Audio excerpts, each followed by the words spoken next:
Methala കടുക്കച്ചുവടിൽ DYFI കുടിൽ കെട്ടി പ്രതിഷേധം സംഘടിപ്പിച്ചു.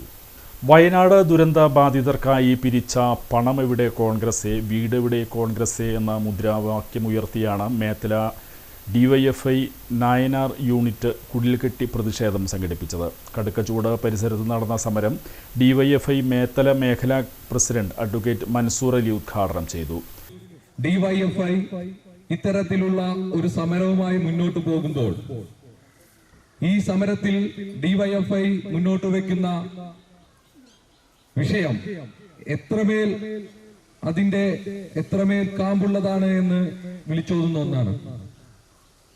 നമ്മളെല്ലാം വളരെ വിഷമത്തിലാഴ്ത്തിയ ഒരു ദിവസമായിരുന്നു 2024 ജൂലൈ 30 ഒരു വിങ്ങലോടുകൂടിയല്ലാതെ കേരളത്തിലെ ഒരാൾക്കും ആ ദിവസത്തെ ഓർക്കാൻ കഴിയില്ല.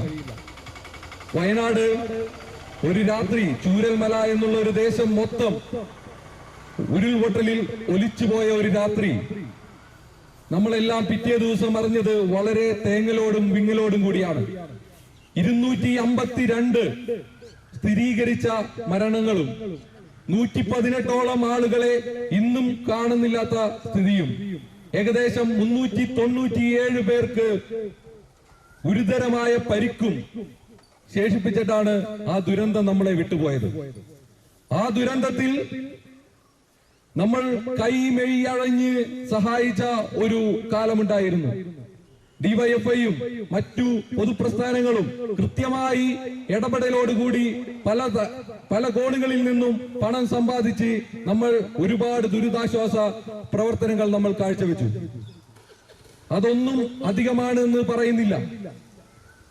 യൂണിറ്റ് പ്രസിഡന്റ് ജയകൃഷ്ണൻ അധ്യക്ഷത വഹിച്ചു. വാർഡ് കൗൺസിലർ MK സഹീർ, മേഖലാ president Faisal, unit secretary Adil Raghav തുടങ്ങിയവർ സംസാരിച്ചു. യൂത്ത് കോൺഗ്രസിന്റെ സംസ്ഥാന പ്രസിഡന്റായ സ്ഥാനാർത്ഥിയാണ് കൊടുങ്ങല്ലൂർ നിയോജക മണ്ഡലത്തിൽ മത്സരിക്കുന്നത്. അദ്ദേഹം ഈ യൂത്ത് കോൺഗ്രസിന്റെ സംസ്ഥാന പ്രസിഡന്റായിരുന്നപ്പോൾ അദ്ദേഹത്തോട് ദൃശ്യമാധ്യമങ്ങൾ ചോദിച്ചു, വയനാട് ദുരന്തത്തിൽ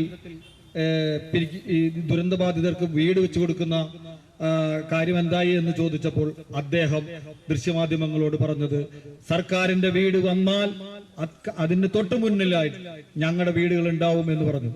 നമ്മുടെ പ്രതിപക്ഷ നേതാവ് പറവൂരിൽ നിന്ന് മത്സരിക്കുന്ന VD സതീശൻ ഇതുപോലെ നുണേശൻ എന്നാണ് ഇപ്പോൾ പറയുന്നത്, നുണേശന്റെ കോട്ടകൾ അദ്ദേഹം പത്രമാധ്യമങ്ങൾ ചോദിച്ചപ്പോൾ വീട് അവിടെ പണിയുന്നുണ്ടല്ലോ എന്നാണ് പറഞ്ഞത്. അങ്ങനെ പത്രമാധ്യമങ്ങൾ വീടന്വേഷിച്ച് ചെന്നപ്പോൾ അവിടെ തറക്കല്ലിട്ട കല്ലുവരെയും മാന്തിക്കൊണ്ടുപോയ യൂത്ത് കോൺഗ്രസിന്റെയും ആളുകളെയാണ് നമ്മൾ